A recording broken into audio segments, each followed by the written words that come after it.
Yeah, opening credits going. For it's 1, 2, 3 strikes, you're out at the old ball game. Take me out to Twitchy Dolphin Media presents Let's Get Two. It's baseball from sea to shining sea by the team that brings you home. And now, your host, James Christopher.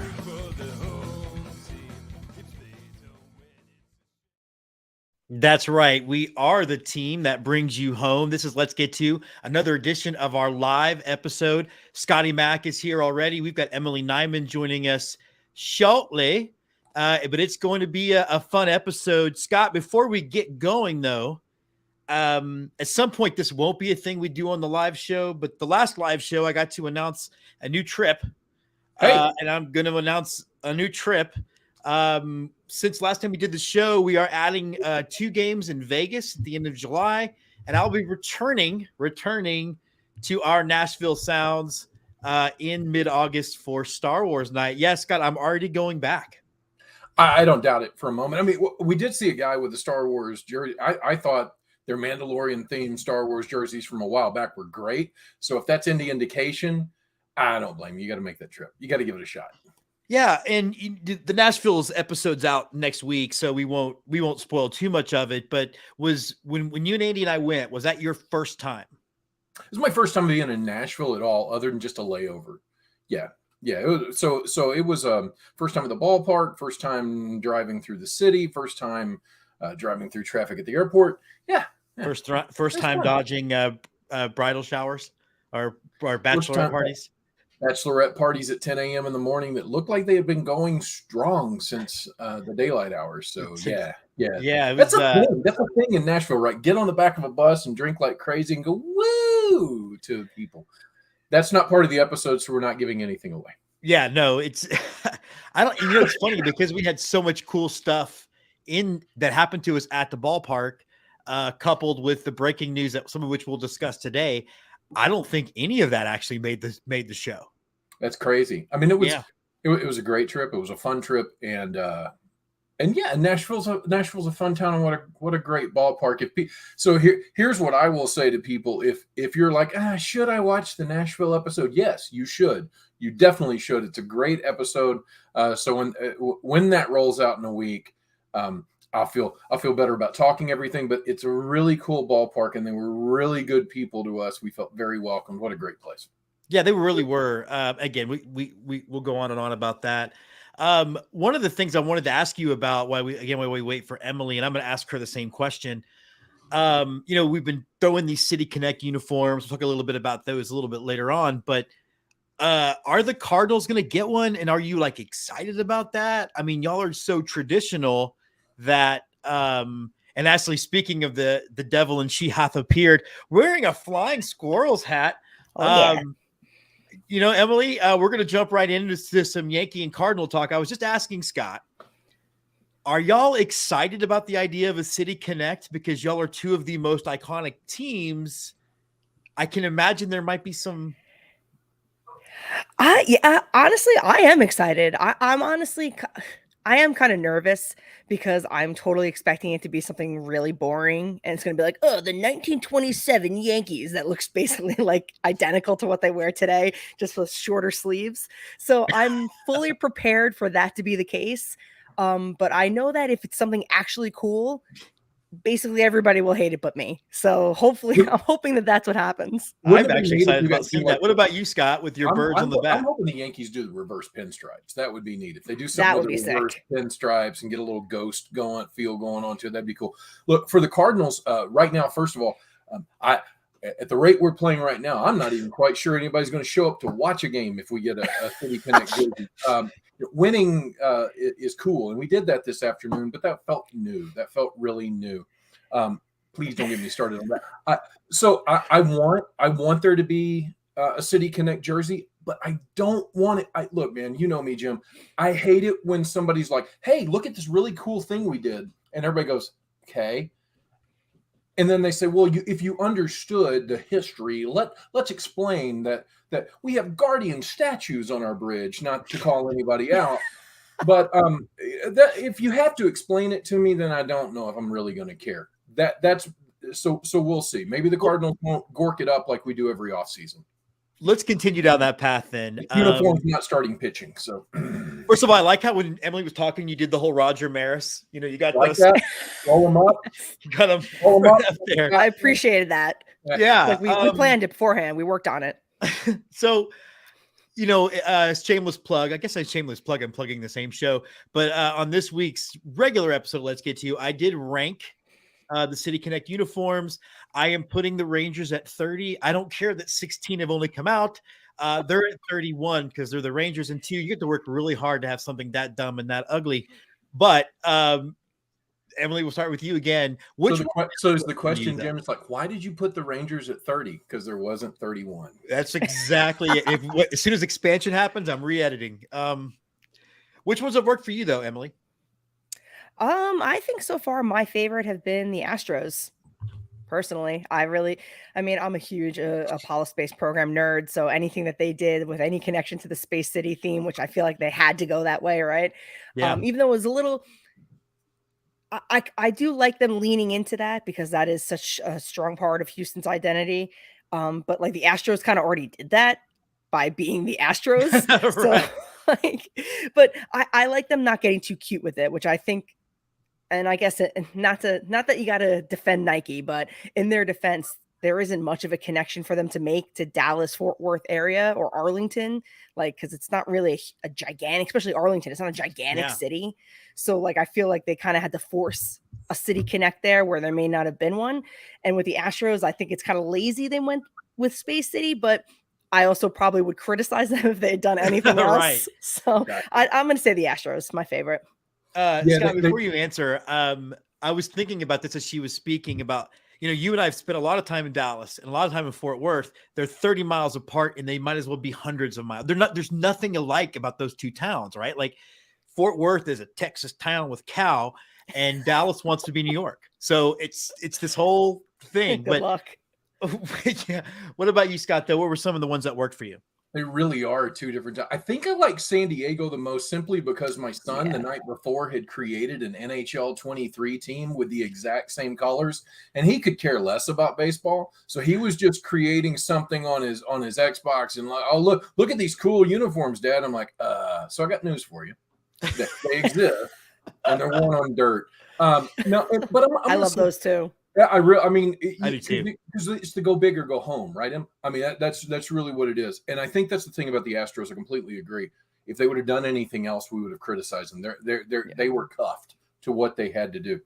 I am going to say this, Jim, and it's going to make you mad at me. I don't hate the Texas uniforms, the Rangers, the Dallas Rangers, the Arlington Rangers. I don't hate them as much as everyone else, but man, are they busy. That was when I started reading the explanation, and here's the piping that reminds you of the rope that was used in the 1920s. A little try hard.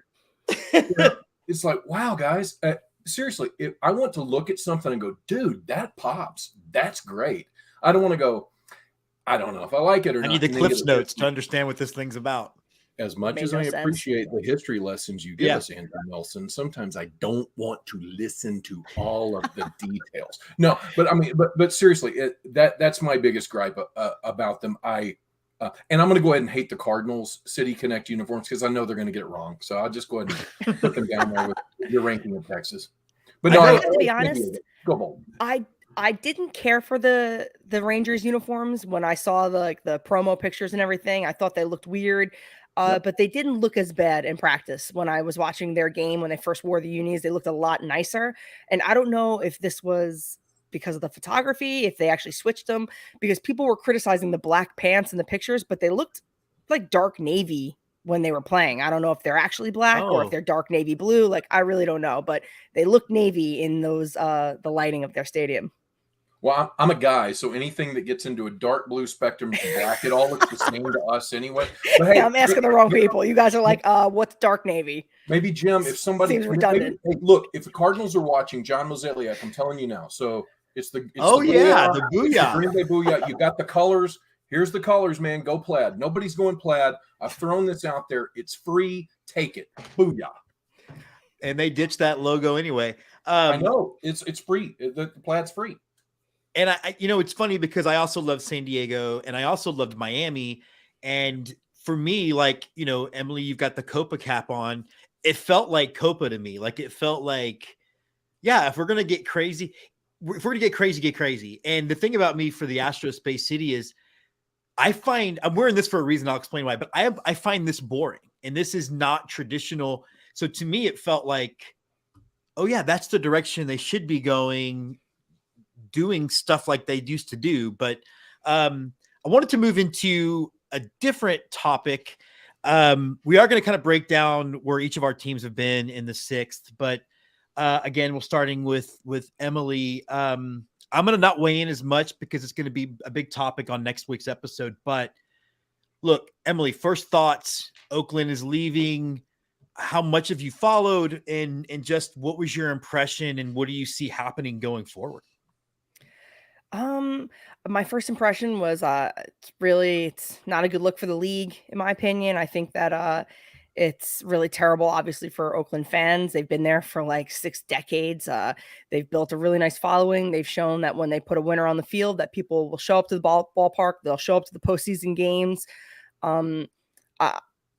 I'm still not convinced that it'll necessarily happen. I think that there's a lot of things, a lot of ducks in a row that have to sort of happen for that to really just come to fruition.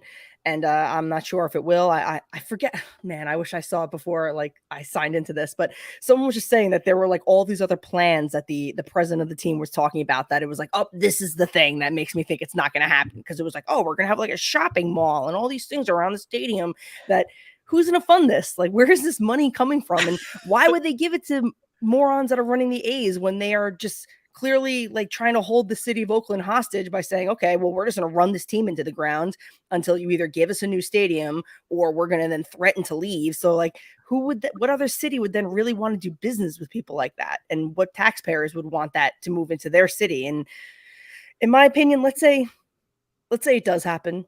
I think that they have to totally rehaul. They can't be the Las Vegas A's. They'd have to do something totally new. Yeah. I think that Vegas is probably better suited for an expansion team. I think that moving the A's there with all the baggage that comes with it, the possums and everything else, the clatter of cats, like, does that stay at the stadium? Do they bring it to Vegas? I don't know. I think that who in their right mind in Vegas is going to be a fan of the Oakland A's of Vegas? Like, I just think that unless they do a total rehaul, new name, new everything, it's gonna fail the launch. Well, before we get to you, Scott, a little spoiler for next week's episode. We did have Stu Clary, who's been on our show a bunch. He's a massive, massive A's fan. And he actually was quoted in the New York Times because he's putting together a protest where they're trying to get 20,000 people to go to a random Tuesday game to show them that they can turn out. But he doesn't believe it either, Emily, until shovels hit the dirt, is what he said. I think it's happening because I think it's all about TV markets. They've already got the Bay Area. Now you can grab another one. Scott, what about you? There are octogenarians in Kansas City missing their A's. Teams move. I mean, that's kind of where I'm at with it. Teams move, and you're talking to somebody that lives in St. Louis. And after Stan Kroenke moved the Rams out of here a few years ago to LA, even though they were going to give money, and they said, no, we weren't doing anything underhanded. Well, he wound up paying the city of St. Louis $780 million within the past year. So there was some collusion going on. No collusion. But so my question is, first of all, my advice. It was a perfect call. Sorry. No collusion. No collusion. It was a perfect call. Perfect call. No doubt about it. Tiny hands. But that was a really good impression. She doesn't watch me much. But I think that Major League Baseball, first of all, needs to make sure their ducks are in a row and they're doing this above board, because it's been proven in the NFL through various ways, from the John Gruden firing to Stan Kroenke paying all the money to everything that's going on with Daniel Snyder. If you leave a trail emails or mail or whatever you do, text messages, and there's paperwork that shows you've done it wrong, you will get caught. So I'm going to throw that out there to Rob Manfred right now. Rob Manfred, I can't stand you. So please leave a long paper trail so we can get somebody else in the office. But with that said, look, if I can offer you to go watch a game in Oakland or go watch a game in Vegas, where are you going to go? Vegas. Vegas has already proven that M's point is spot on with how they've treated an expansion team there, with what they've done in the NHL with the Golden Knights, what they've done with the NFL and a team that's not that great. If I'm in charge of Oakland, I move. And if I'm a fan in any city and any franchise wants to come, bring your baggage with you, bring your cats. We've got a bunch of rats in Vegas, I'm pretty sure, so maybe they can clean those out. That'll be a great war. That's like a preseason battle. Come out to the new ballpark and see who wins. I thought it was between innings thing. the old abandoned That's it, right? The on-field, do the dizzy bat race, and then it's cat versus rat. Those eighth inning games where it's like an 11-run difference, those would be interesting. I do think that Oakland. I mean, I hate to say this, man. I don't want to say anything bad about any town, but Oakland's the past, and Vegas and Nashville and Portland are the future. Yeah. Yeah, I think it's a fair point. Before we jump in, we do have some guests. I want to basically, Emily, the Dad Hat Chronicles complimented you on your hat. That's Thank you. I don't think it gets, although it's not a dad hat, Ed. It's a hat an adult wears. So I don't know what to Thank you. I'm getting ready to interview him for Let's Get To. He's going to be feisty by the time that rolls in. And then William Chandler, my guy watching. Thank you so much. Yeah, I think there is a lot. It's so weird because you guys have both made excellent points, and I think you might be right. I think until a shovel hits the dirt, like what Stu said, I think what makes it interesting for me and fascinating is, and again, this is something I'll break down next week on Let's Get To, is what happens to the Aviators, because I think that park is maybe 3 years old. Does that become the team for Las Vegasites? And then the whatever the A's are is you're in town, you're high rolling, you're going to hit up a baseball game. Scott, what do you think about that?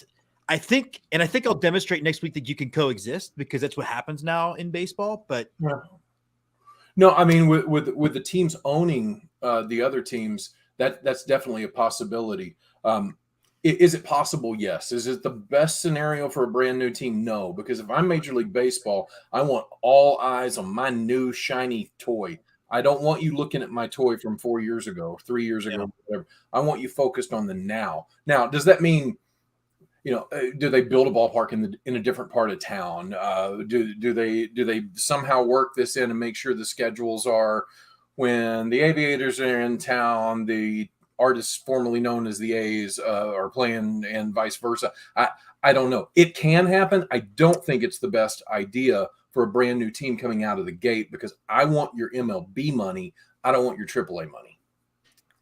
Emily? And also, I think if I read this correctly, the lease with the city of Oakland and the Coliseum is up at the end of the 2024 season. They're not supposed to break ground on the new complex until 2027. So I was seeing, I think the president of the A's had mentioned maybe playing some of their games at that stadium, because they had mentioned their minor league affiliate in Vegas, and I guess that would be their only option. But again, I still think this is just sort of like ransom talk with the city of Oakland, trying to get them to maybe, so move a little bit on the new stadium. I don't know, but what you just what else would they do? Would they give them like a year lease, extend it for a year or two? And why would they? Right, exactly. What you're describing, Emily, reminds me a lot of when Montreal was leaving in that slow roll where they played games in Puerto Rico as well. Remember that? So what you're describing there reminds my old brain of that. It didn't work out well for Montreal, but it worked out well for the Nationals. So that's a really good point that you make. Really good point, because they've done it before. Split. Yeah, obviously something to revisit. I do think one thing that's important, Jim, whenever we're talking about teams moving or something like that, one thing that I always keep in my mind is, okay, if Oakland leaves and they go to Vegas, when expansion does come around, do I look at that old city to put a team? Like when Cleveland Browns moved to Baltimore, it comes back around, they look at Cleveland. And I don't think Oakland gets looked at again. I think the Cleveland Browns were a different thing than the Oakland A's. Yes. Well, and I also think, as I recall, the Browns kind of like absconded in the middle of the night, right? Like I don't remember there being a lot of warning. I was young, so yeah, there was warning to Cleveland. There wasn't warning with it when the Indianapolis Colts left. But what about this, guys? What about I was going to say, how many of these teams did that? This has happened a lot. Every NFL team just in the middle of the night. NFL's bad. Tradition at this point. Yeah, they move all the time. What's the likelihood of saying, okay, well, Oakland gets the AAA team, and you do a switch? I know that's crazy, but crazier things fans at the Coliseum. Would the drums still go? Because I don't know if I can. But the attendance figures would still be low for AAA, but not quite as bad. Not quite as bad. Well, and it's also just I'm thinking about all the players that are all over the place that were all still under team control for a while. I mean, Oakland was really good until they decided to gut everybody. And I mean, you know, I think it's messed up. I think I don't think any of the three parties, the city of Oakland, the Oakland A's, or Major League Baseball, were doing anything in good faith. Never. Yeah, none of this. There's talks happening behind. Absolutely. And, they know what they're going to do. The dice cast before they decide to do it is just win. It's what matters. So I wanted to bring up one of the things that Brian Arbor does on our Astros show is he breaks the season down to sixth, and the first sixth is done. And, you know, three very different teams. I'm wearing the World Series gold to remind my fellow Astros fans that, you know, this is supposed to be a year of celebration, not a year of whatever it is you're doing. Emily, we'll start with you because I have a feeling we're going to have to talk Scott off a ledge. What are your thoughts so far of what New York looks like after the first sixth? Honestly, I mean, I'm really glad Scott is here for many reasons. He's smart, he's funny, but mainly because the situation with the Cardinals makes me feel a lot better about the situation with the Yankees right now. So it's giving me a really nice perspective than I would have had going into this segment. Things have been tough. I think, you know, at the end of the day, they're still 14-11. They're over 500, and that's really a low bar for this team. I mean, their payroll is a little bit too high for it to be a little over 500. The season obviously is far from lost. You have people that are talking about the division being lost. I think that we're still a ways away from that. The Yankees haven't even played the Rays yet. Right. They've only played, I think, one series versus the Blue Jays and one versus the Orioles. They haven't even played the Red Sox. So there's still a lot of division play on the line here. Obviously, they've had a lot of injuries. I think getting Rodon back is going to be huge, but he's a guy that I don't expect him to do 200 innings like Garrett Cole. I don't expect literally anybody in the league to give us 200 innings, to give any team 200 innings. So I think that holding Rodon, despite his contract, whatever he got in the offseason from the Yankees, I think holding him to that standard is a fool's errand. I think that if he's going to give us whatever, 170, 150 innings, if this is their way to make that happen, to preserve him and not have him, you know, pitch in April and then not be able to make it all the way to October, then so be it. April, more often than not, has a lot of pains in it for the Yankees. Last year was a dream first half. I think that people are kind of going back to that and comparing the Yankees now to that when they should compare it to the second half Yankees, and maybe they'd feel a little bit better about themselves. I think that the season is still young. This team is too good, and injuries, nothing's been catastrophic. So I'm not on the ledge over here. Obviously Stanton in the lineup makes it a lot longer, and not having him really complicates things. But that's been how it is every single year. Stanton spends time on the IL every season. Some years longer than others. So listen, if this is Stanton on the IL, Rodon on the IL, Canely on the IL, all these different guys there, Loizaga, if we can get them back by June and then start rolling by then, I'll be very happy. If we check back at the end of June and I'm having the same conversation, then I think that we're in trouble. I completely agree. And I think about the Rays. We were joking, Scott, when we were in Nashville, And remember, we were talking about the Rays, and Andy kept saying, I think they're a 500 team when it's all said and done. I mean, if he's right, then that does put you guys right back in the run of things. And you're welcome for the 2 wins this weekend. Yeah, seriously. Or this week.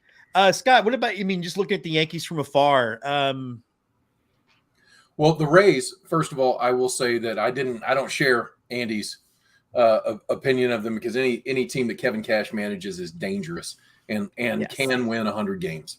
Not as dangerous as a team managed by Keith and Kerry Cash, former Longhorns football players, but whoever. Okay, well played. No, that was good. That's good. That's a good throwback. My fingers, guys, I get it. I try to get my fingers. My fingers just can't do that. But so look. I mean, if the Yankees don't have it, they'll go buy it. I mean, it's really the bottom line. So what if I'm a Yankees fan and we're at 500 in June? I'm like, oh, okay, well, where's the check? Let's make the postseason now. There's more spots available, and they get the pockets to go chase somebody down at the trade deadline. And look, here's the Dodgers are at 500. The Pittsburgh Pirates are 18-8. The Pittsburgh Pirates will probably not finish the year 10 games over 500. So the fact that they're 10 games over 500 at the end of April, it's like, okay. And the Cubs are like 14-10, and they're not going to finish above 500 either. So April, silly stuff happens in April. You can be really good for 30 games, and then you get smacked in the face. So I think the Yankees are going to be fine. I think the Astros come out of it. I think water will find its own level. The danger for the Yankees is you can't let it get too far away, because everyone in your division is really good. Baltimore has gotten a lot better, and they continue to get better. Toronto's there. Boston doesn't suck. So you and Tampa. Well, I mean, in record wise, man. What about? I'm legally bound to say that they suck. Yeah, if you said anything other, we would. We'd need to check your temperature and make sure you're not sick, got COVID, something's gone wrong there. But no, so for the Yankees from afar, I look at this and go, they're going to be fine. They always are. And if they're not fine, then at some point in time, I do believe the Yankees have to get really serious and have a come to Jesus Buddha Muhammad meeting at the end of the year and go, okay, guys, we at some point in time, we've got to retool for the future here. We can't always get guys that are 35 and try to get the best out of them before they're 40. So I'm hoping for Yankee fans like Emily that they'll be able to get it back together. For the Cardinals. Hold on, we're not got to the Cardinals yet. We're gonna do this like a we're just doing what is it, Lincoln Douglas debate. Emily, rebuttal. I do think the Rays are going to fall back down to earth at some point. And I don't know if it's going to be against the Yankees. I don't know if it's going to be against the Blue Jays, or it's going to be against somebody. And they're going to have a stretch where they're going to lose a bunch of games, and somebody in this division is going to take advantage of it. Will it be the Yankees? I sure hope so, but someone's going to. And I just really hope they're wearing that interlocking NY on their chest if they are. I will say this Mets fan too. Oh, right, wrong division. Sorry. Like, I'm still at the point in the season where, to me, projections matter more than reality at this point. Like, I'm still looking at what does Fangraphs say, and I understand at some point that's not going to matter as much, but I just don't believe that. I mean, we're actually already seeing it with Houston. Like, they really they just went 6-2 or 7-2 in this like gauntlet of a stretch. I think they're starting to get things going with, Altuve, Brantley, and McCullers coming back. So I think all these teams will level out. Now, Scott, will your team level out before or after it falls off a cliff? Will it be a Jello-like substance? That's a really good question, Jim. I wish I had a good answer. To your point, Jim, run differential is what people should be looking at in April and May more than record. That'll tell you where your team's what their trajectory is. I think the Yankees are. I just checked. They're 18 in the plus column. The Cardinals are 5 in the minus column. So if you look at the Cardinals right now, we were promised off-season pitching moves to make the pitchers better, and I guess what that was Adam Wainwright starting the year on the IL. I guess that's what that meant. Stephen Knapp, when they signed him 2 years ago, and it's like, oh, so you're going to sign a guy that has like a 5 ERA and you're going to think he's suddenly going to get great. And now he's got a 6.5 ERA and everybody's acting surprised. Shut up. I mean, come on. Yeah, Miles Michaelis has really good years and then signs contracts and has really bad years. And guess what? He just signed a contract. Is that the guy that played Hannibal? No, that's Mads, my guy, my bad guy. Yeah, and Miles Michaelis is the guy with the mustache that he and Andrew Nelson have never been seen in the same location together at the same time. And that's 2 Andrew Nelson references. He's going to kick you right in the shin. And when we get to Omaha, he's going to walk up to you and just pop. That's fine. Hope he does it to my right one because my left leg is just a mess. But I think the Cardinals, if you look at it from a distance or if you're looking into the front office, it's a dumpster fire. It's what it looks like. It really does. The promises of what was going to be done in the offseason, the only big splash was Wilson Contreras. And even though that's a great name and it's a great guy to have behind the plate, you just lost a Hall of Fame catcher, a first ballot Hall of Fame catcher. So replacing him, it's like, okay, well, we're even though they're, Contreras isn't as good defensively as Yachty, and Yachty's not as good offensively. So it's kind of a trade. So I haven't seen the increase at that. You call up Jordan Walker, who starts off with like a 12, 13 game hitting streak, the longest hitting streak for a rookie to start his career since Ted Williams. Good company, kid. And they send him down to AAA. Paul DeYoung, who is the quintessential hit 160 and strike out 4 times as much as you walk. They just called him back up from Memphis because, yeah, why not? Let's just throw it all in the dumpster fire. You're banking everything on Goldschmidt on the corner, Arenado on the corner, Contreras behind the plate. Contreras is having problems. Goldschmidt and Arenado can't carry everything. The outfield is a piecemeal, and they do not know how to bring young talent along. The manager and Tyler O'Neill have already been into it. Oliver Marmol is in his 2nd season managing, and after the front office fired a very capable manager in Mike Schilt, who had a great minor league record. They turned the reins over to somebody that didn't have experience, and you're suffering for that right now. That's my personal opinion, is just that you have a manager who's a very smart baseball guy, but he's under the age of 40 and he's never dealt with stuff like this before. And he's dealing with a lot of egos and things aren't going well. So I'm watching the Cardinals be bad. I don't see how they're going to turn it around unless things just start clicking. And I don't, and every answer I hear out of the front office and out of the dugout, nobody seems to have an answer. And that's never a good feeling. I think the only thing that Cardinals fans are really hopeful about right now and really happy about right now is that the pitch clock is in place. And so games are a lot shorter. So the suffering doesn't last as long. First of all, you accidentally said pitch cock, and I was like, what the hell is that? I tried to say clock. My mouth was getting dry because I was talking too damn much. It's a family show, Scott, allegedly. Before Emily responds, though, I find Andy and I had that Texas A&M Arkansas series going this week where our bet was some cock soup a couple of years ago. Remember that? Maybe I'm just. That's a different show. That's what we're recording that in 12 hours, buddy. You oh yeah, that here. Oh, yeah. But before Emily jumps in on the Cardinals, it's funny that you said that they were a hot mess and a dumpster fire because, again, you'll remember that Andy, all he talks about is, I just want to be what the Cardinals were when we were always kind of good. Every once in a while they'd pop up. He didn't want to do this thing anymore. And it looks like y'all are starting to do.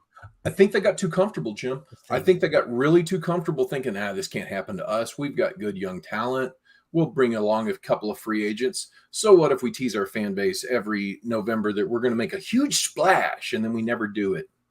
Look, I mean, the bottom line is if you don't have pitching, especially in a ballpark where they built up all these buildings around the Mississippi River so the wind effect is gone. Albert Pujols said that as well when he came back last year. This is a completely different ballpark than what I played in 10 years ago. It is a pitcher's ballpark. And when you don't have pitching, that's kind of dumb. So, yeah, you get what they get what. Don't even get me worked. I'm done. That's the TV signal for it's your time to talk, Emily. I mean, I'm looking at your staff right now. Who is the ace? Is it supposed to be Montgomery? Is it supposed to be Flaherty? Yeah. Is it supposed to be the guy on the IL who's 1,000 years old, who's older than me? But Uncle Charlie's got the best curveball in baseball, though. So, I mean, come on. That's his Twitter handle, Uncle Charlie 50. No, it's the real Uncle Charlie plays for Atlanta, though. But that's the question we have, Ben. Who's the ace? Like who's the ace? It can't be Montgomery. I mean, and Montgomery will give you he's a solid middle guy. You know what I mean? He's a great 3 or 4 starter in your rotation. He was someone that I was sad to see go, especially because he was so unbelievable for the Cardinals when he first went over there in the middle of the season last year. But he's someone that you don't miss. You know what I mean? Like, obviously, when you're going through some growing pains or some guys in the IL, maybe. But how can he be the guy? Like, he can't be. And I mean, Goldschmidt is what, 35? So it's like, how many more years out of it? Like, I feel like this is, they brought Arenado there. Like, they brought up Walker. This is the time. Like, they have the pieces there. So what's the deal? And like you said, the Pirates are not going to play 10 games over 500 for the whole year. They're going to come back down to earth. So I think that division is going to even out, and the Cardinals are going to just come up, even if it's not by their own, if they're not hoisting themselves up by their own bootstraps. I feel like it's just going to happen because of the nature of the NL Central. Like, no offense to NL Central fans, but I feel like that's also what the Cardinals have sort of leaned on for all these years. So now when a team like the Pirates has this unbelievable start, and then honestly, in terms of the run differential, it looks like you guys got shut out like 3 or 4 times. And that's really the difference, right? It was those 3 games that they didn't score any runs. So you guys are right there. I think that the Pirates are going to crash and burn soon enough, and it's going to be to your advantage, whether you're playing them or not. So I think that hang in there, buddy. Don't worry. The Cardinals are going to come back. But you're right. I mean, the only 2 teams that you really have to be, that you were concerned about in the beginning of the season are the Cardinals and the Brewers in the NL Central, right? The Reds and the Pirates, they're going to have their fun and float away. The Cubs are going to, all show up for day games and day drink and then do whatever people in Chicago do on the north side. I don't know, sniff each other's butts or something. I don't know. But that's the only saving grace is that there's really no competition in the division. The problem is that Craig Counsell is a really good manager and he gets a lot out of the Brewers. And I truly do believe what we're seeing are cracks in the seams, that behind the scenes, if you will, with the Cardinals. I think that's what I'm looking at right now. And there's a lot of people around St. Louis who know a lot more than me that are thinking the same thing. Well, in many ways, Counsell is cash as well, right? Like another one of those guys.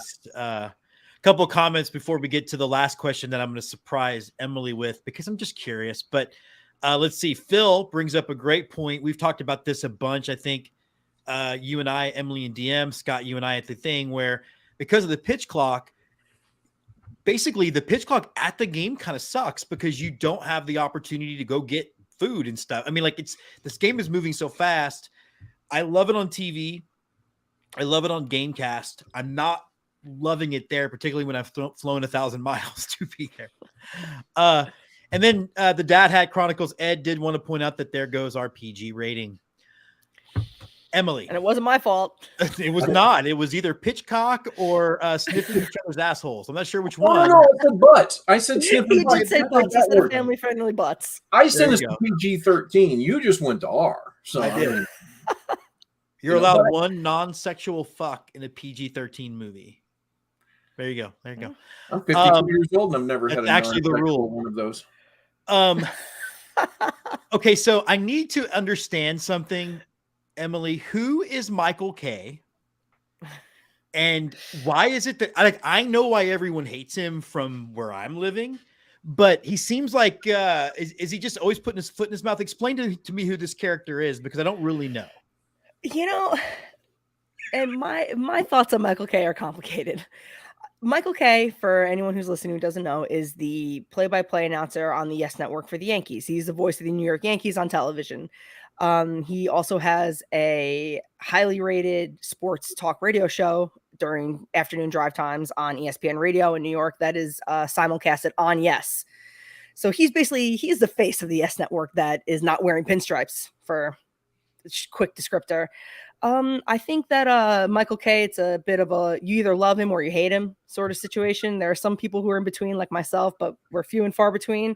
He is just he is like a homer to the max. I mean, and listen, you can't blame him. You don't bite the hand that feeds, right? And this guy has been fed by the Yankees for a few decades now. He's the play-by-play announcer in the top market for the sport in the country. So yeah, you can't blame him for being a hardcore homer. I think that part of what holds him back now is that he's a bit of a boomer in a lot of his takes. And you think that being one of the top, basically the top regional sports network in baseball, and I think basically in the country, you'd think that you would want him to be a little bit more cutting edge because there's so many people watching every single day. I think that now that Paul O'Neill is back in the booth, I think that balances him out. Makes Michael Kay look a little bit better because Paul O'Neill is such a hardcore boomer, but he's a player, so you kind of come to expect that.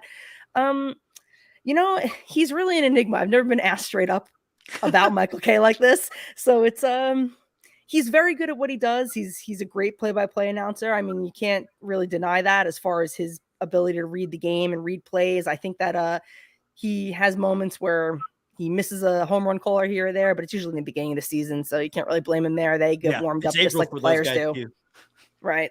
I think that I'm probably a little too hard on Michael Kay from time to time, but that's the job, right? It's easy for me to sit here and to judge the things that he says in the moment and to call him a shithead for it or to praise him for it. So yeah, that's a tough question. That is Michael Kay. Did I answer it? I'm not even sure. No, I think you did.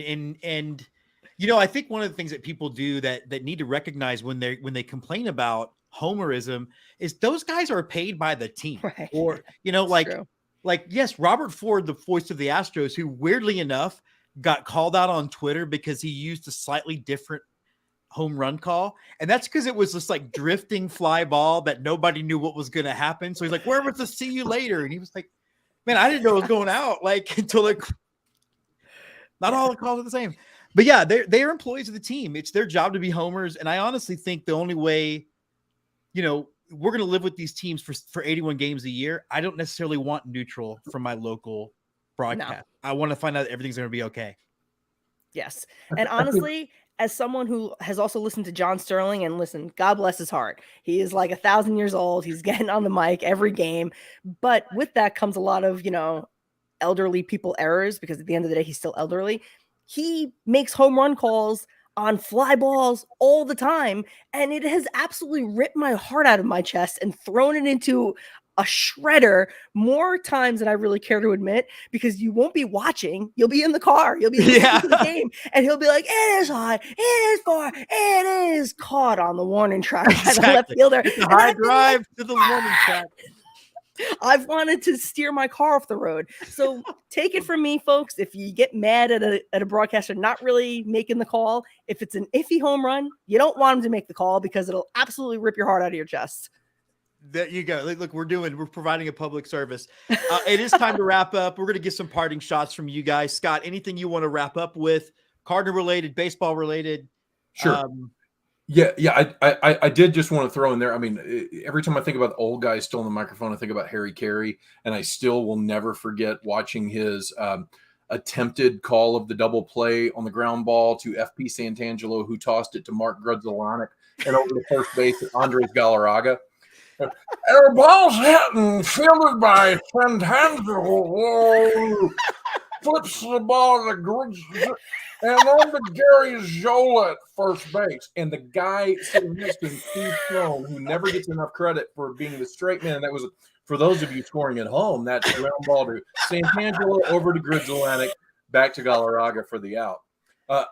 That's my favorite old guy story calling baseball. I will also say something that I think that Michael Kay is one of the best actors ever. And the fact that Michael Kay can go in and perform in Dirty Rotten Scoundrels and then come in and call a New York Yankees game is amazing for Michael Kay.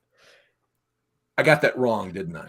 You just a little bit. A lot of Yes Network. He's never seen Jaws Revenge, Michael Caine, but he says I've never seen the movie, but I live in the house it bought. So yeah, I love his straight. When do you take a job? When do you decide to take a job, Michael Caine? If I see my characters on the first page and the character's still on the last page, then I'll take the role. It means I did all. Good advice. Emily, any closing thoughts? Where can people find you and check out the show? You can find me on Twitter at mshedoesit. You can also find my podcast at Breakballs Pod. We release an episode about once a week, here or there. Sometimes it's easier to release than others. This week's been tough in Yankee land, so I was like, we need to skip to next week. We're on hiatus. Yes. As long as we're on hiatus, stuff, so as John we. calls it. Yeah. So you can we release about an episode a week, and if you enjoyed this segment, you will definitely enjoy that show. A little bit more Mets thrown in there because my co-host, my cousin John, you can find him at Johnny Does It Too. He is a Mets fan, so we do talk about the that team in Queens every now and then.